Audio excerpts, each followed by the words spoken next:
চলেগি। হ্যাঁ, বন্দুক কখন চলবে? যখন পুলিশ হবে। তো পুলিশের অনেক পরীক্ষায় এই ধরনের কোশ্চেন গুলো থাকে বা অনেক প্রশ্নের মধ্যে এই ধরনের গুণগুলো পড়ে যায়। দেখে নাও, অনেক সহজ পদ্ধতিতে করবো এই বড় বড় গুণগুলো। কি করে করবো দেখে নাও। 78 এর সাথে 99 এর গুণ কিভাবে করব? 78 আছে, 78 থেকে 1 কম করে লিখবো। কি লিখবো? 77। 77 হয়ে গেল, 78 থেকে 1 কম করে লিখলাম। এবার পরের নিয়ম কি? পরের নিয়ম হচ্ছে এখানে যে কটা সংখ্যা থাকবে সেগুলো 9 থেকে বাদ দিয়ে দেবো। 9 থেকে 7 বাদ দিলে কত হবে? আমার 2।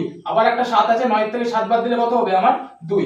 পরের গুণটা দেখো, 649 এর সাথে 999 এর গুণ কি করব? এখানে যে 649 থাকবে তার থেকে 1 কম করে লিখবো।